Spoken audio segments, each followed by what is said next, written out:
as teachers, we know intuitively that in spite of our best efforts to design a project, our students, they experience it in a lot of different ways. And I thought it would be interesting at the end of the project to simply ask them, what did we do?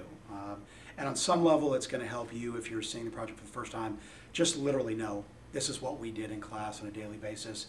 And on some level, it's kind of a chance for me to sense whether or not the students experienced what I believe they experienced. So in any event, let's hear the students talk. On a simple level, I think that the Alice Project is a bunch of students who just read Alice in Wonderland and they learn all about it and they blog about it. Simple level. I would explain it as just our discoveries and our ideas about the Alice in Wonderland story. The Alice Project is a collaboration of students to analyze Alice's adventures in Wonderland in pretty much any way they want. As long as it's slightly related to Alice, they've gone online and created a website whereon they wrote and wrote and wrote pretty much anything. So it's pretty much our own annotations of how Alice works. Well, it's pretty much putting the annotated Alice online. It's going further in depth than the annotations did in the book. I mean, the annotations explained a little bit, but it didn't really dive in to what the book actually meant. Well, we created a website and we made blog posts about like our discoveries through Alice in Wonderland, or Alice's Adventures in Wonderland.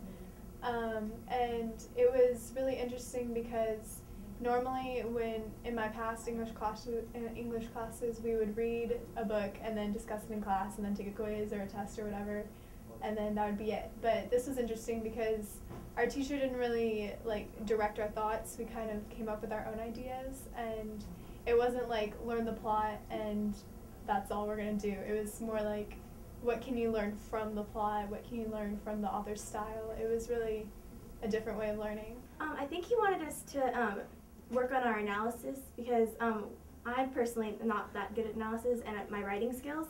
So it actually helped learning how to do all this stuff. And I've never blogged before, so it actually helps a lot using the internet and technology and all this. There's definitely lots of ideas. That was a big argument actually on the blog, was does it have one meaning, does it have multiple meanings, does it have a meaning at all?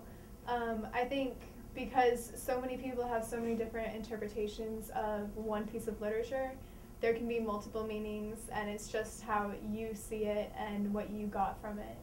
If I had to explain this to someone, it'd be kind of hard to explain. I mean, if you tell them it's a blog, they're going to be like, oh, it's a blog, that's nothing interesting. But I would go into detail and tell them that we were put on our own spot with the group, and we had to come up with blog ideas and comments about this project and analyzing it, and how we needed to figure out what it meant ourselves. And basically just we were hands-off teaching, and we were just teaching ourselves how to read a book and how to talk about it and write all these blogs about it and just turn it into something more. If I had to explain it to someone that didn't really understand the project or been to our class, well, most people don't know Mr. Long and his teaching styles, but when we came in this, we were like, oh, Mr. Long, he's going to be a hard teacher.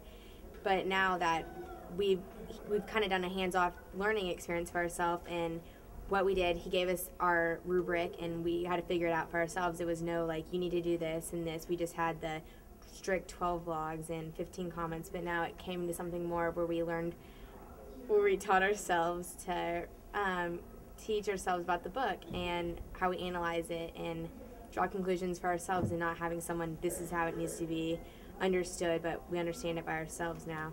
There was a whole lot of ideas, and some, I was really inspired by other students' posts, and that's how I got a lot of my own posts, was by reading others. And I think part of it was we pretty much acted alone with our own thoughts, and we didn't have a teacher directing the discussion or anything. So we were able to really play with all of the ideas and come up with our own conclusions. And we didn't have to worry about a teacher expecting a certain answer or anything. We just kind of went with what seemed right to us. Well, I told my dad about it, and I had trouble explaining to him how much it really was. It's not just some school project. It was more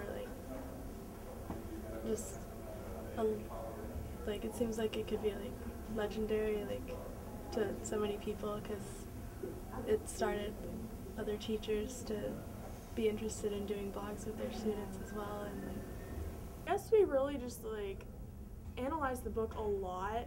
I mean, sometimes we go a little overboard because it's really easy to forget that Alice is a little girl, and a lot of the annotations imply that she might be insane, which really she's just a child. And I guess basically it's our own view of Alice in Wonderland, and we kind of dissected the book to, make questions and answers for the book and the story, and it's really good.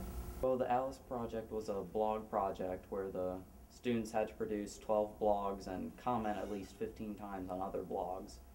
And using that, we were able to analyze Alice in about the most in-depth sense you can think of. We were taking every single aspect of the story and analyzing it.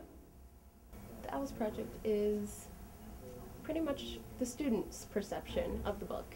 Instead of having spark notes or the teacher saying, this is the most important, this is where, the plot reaches its epiphany. And so I think it really showed what we thought was important and what our peers found was the most important in the text. The Alice project is 6 weeks of pretty intense writing, and it's literally living the novel. You're in the novel. It's as if you were actually acting throughout the novel, but at the same time you're reading what she's doing, so it's similar to you learning from her mistakes but then making mistakes of your own.